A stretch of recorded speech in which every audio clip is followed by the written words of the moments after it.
NYC's breaking news.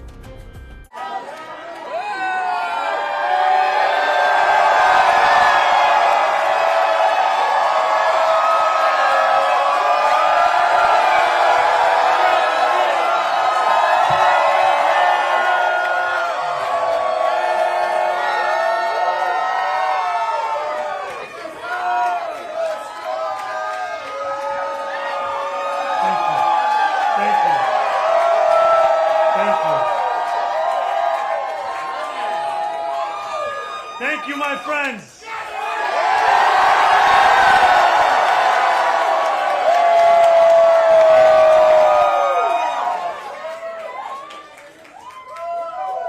Tonight, we made history. In the words of Nelson Mandela, it always seems impossible until it is done.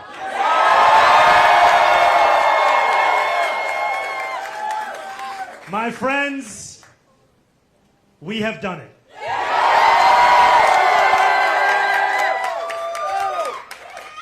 I will be your Democratic nominee for the mayor of New York City.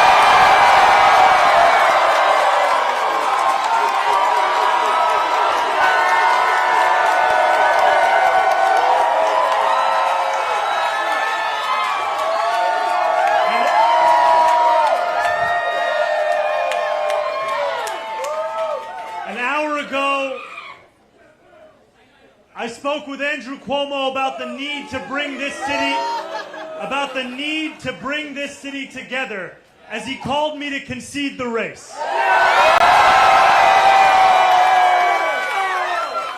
And I want to thank Brad Lander.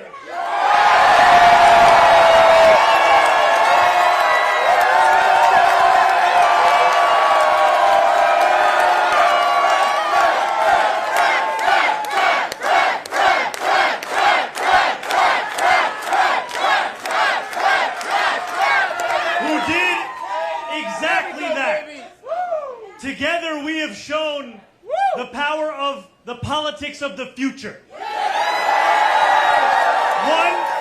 One of partnership and of sincerity. Let's go! There we go! Today, 8 months after launching this campaign, with the vision of a city that every New Yorker could afford, we have won.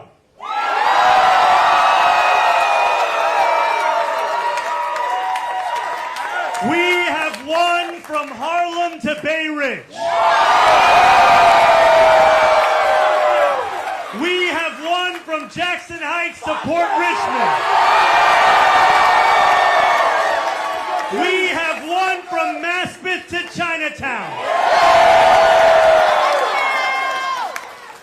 We have won because New Yorkers have stood up for a city they can afford. A city where they can do more than just struggle. One where those who toil in the night can enjoy the fruits of their labor in the day. Where hard work is repaid with a stable life. Where 8 hours on the factory floor or behind the wheel of a cab is enough to pay the mortgage. It is enough to keep the lights on. It is enough to send your kid to school. Where rent-stabilized apartments are actually stabilized. Where buses are fast and free. Where childcare doesn't cost more than CUNY. And where public safety keeps us truly safe. And it's where the mayor will use their power to reject Donald Trump's fascism. To stop mass ICE agents from deporting our neighbors. And to govern our city as a model for the Democratic Party. A party where we fight for working people with no apology. A life of dignity should not be reserved for a fortunate few. It should be one that city government guarantees for each and every New Yorker. If this campaign has demonstrated anything to the world, it is that our dreams can become reality. Dreaming demands hope. And when I think of hope, I think of the unprecedented coalition of New Yorkers that we have built. For this is not my victory. This is ours. It is the victory of the Bangladeshi auntie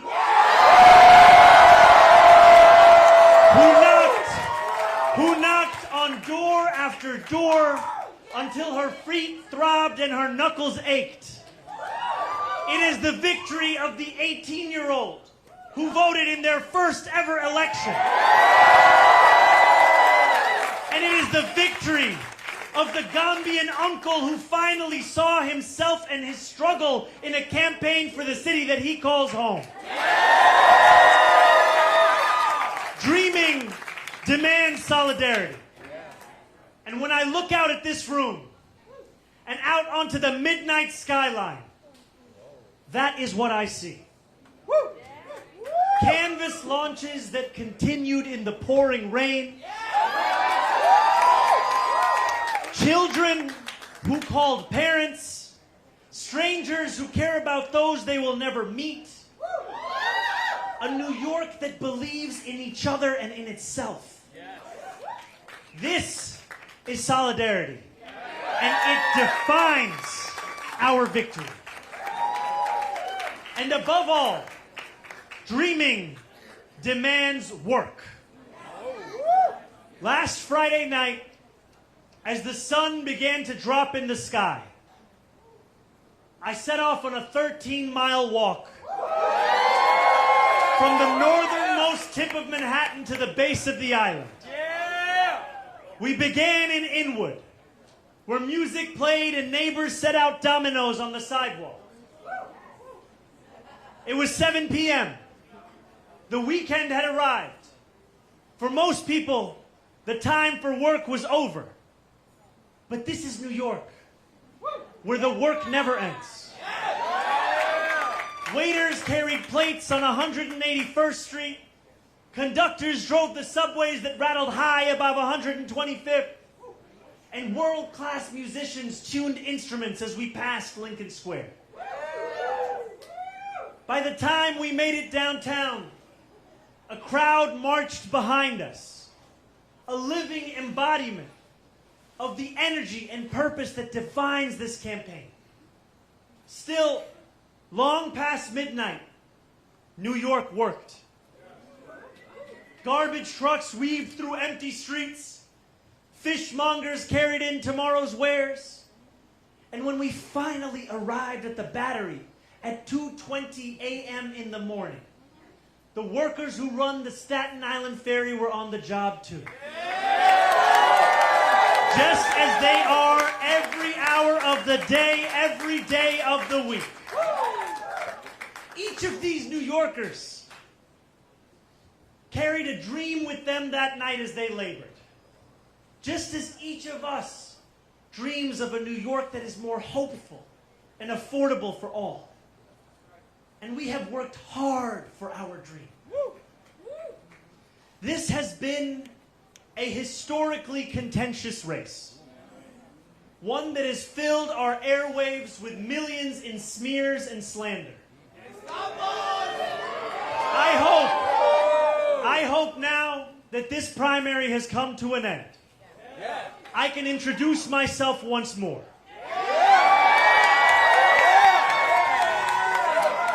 Not as you've seen me in a 30-second ad or in a mailer in your mailbox, but as how I will lead as your mayor. I will be the mayor for every New Yorker. Yes! Whether you voted for me, for Governor Cuomo, or felt too disillusioned by a long, broken political system to vote at all, I will fight for a city that works for you, that is affordable for you, that is safe for you. I will work to be a mayor you will be proud to call your own. I cannot promise that you will always agree with me, but I will never hide from you. If you are hurting, I will try to heal. If you feel misunderstood, I will strive to understand. Your concerns will always be mine, and I will put your hopes before my own. And I know that those hopes extend beyond our 5 boroughs. There are millions of New Yorkers who have strong feelings about what happens overseas. I am one of them. And while I will not abandon my beliefs or my commitments, grounded in a demand for equality, for humanity, for all those who walk this earth, you have my word to reach further, to understand the perspectives of those with whom I disagree, and to wrestle deeply with those disagreements. Let me close with this. In these dark times, I know that it is harder than ever to keep faith in our democracy. It has been attacked by billionaires and their big spending, by elected officials who care more about self-enrichment than the public trust, and by authoritarian leaders who rule through fear. But above all, our democracy has been attacked from within. For too long, New Yorkers have strained to find a leader who represents us, who puts us first. And we have been betrayed time and again. After so many disappointments, the heart hardens, belief becomes elusive. And when we no longer believe in our democracy, it only becomes easier for people like Donald Trump to convince us of his worth. For billionaires to convince us that they must always lead. As FDR said, democracy has disappeared in several other great nations. Not because the people disliked democracy, but because they had grown tired of unemployment and insecurity, of seeing their children hungry while they sat helpless in the face of government confusion and weakness. In desperation, they chose to sacrifice liberty in the hope of getting something to eat. New York, if we have made one thing clear over these past months, it is that we need not choose between the two. We can be free and we can be fed. We can demand what we deserve. And together we have built a movement where everyday New Yorkers recognize themselves in our vision of democracy. Every new voter registered, that is faith renewed. Every voter who traveled through withering heat to the polls, that is faith renewed. And every New Yorker who sees solutions to the daily challenges they face in this campaign, that is faith renewed. Together, New York, we have renewed our democracy. We have given our city permission to believe again. And I pledge to you that we will remake this great city, not in my image, but in the image of every New Yorker who has only known struggle. In our New York, the power belongs to the people.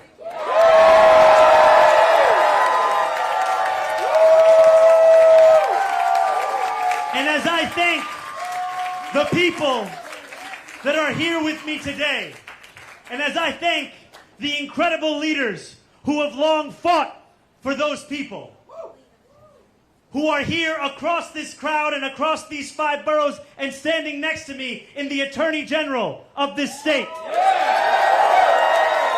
in the Public Advocate of this city, in our Congresswoman, Nydia Velasquez, in our Controller, Brad Lander,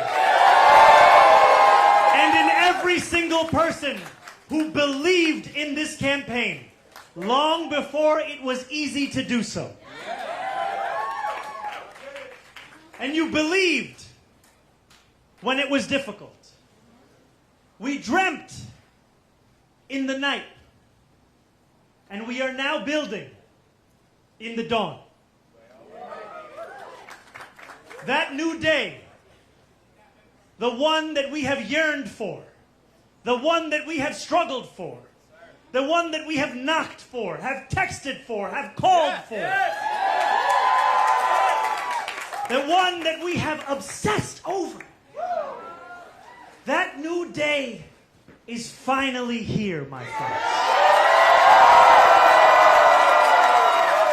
And it is here because you have delivered it.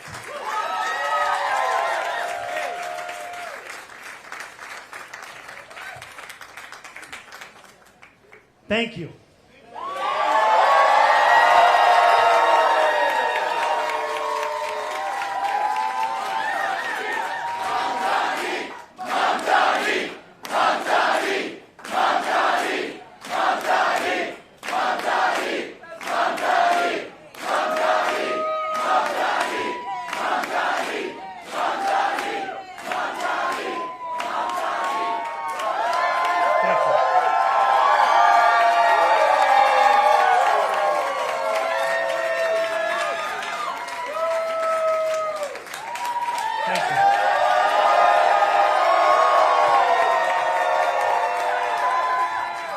And as I thank you,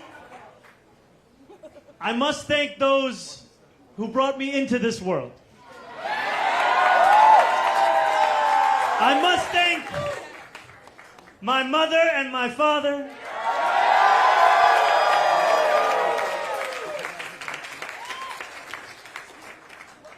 Mira and Mahmoud.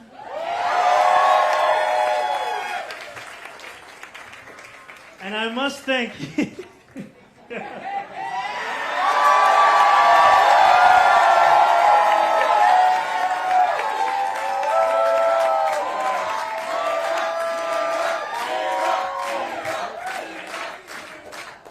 and I must thank my incredible wife, Rama Duaji.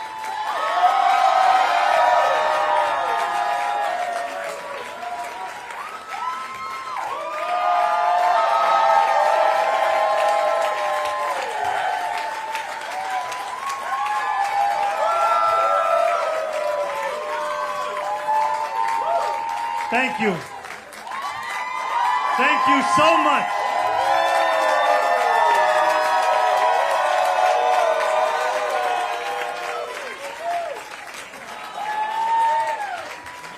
Now let us lead this city into one that is affordable for each and every New Yorker.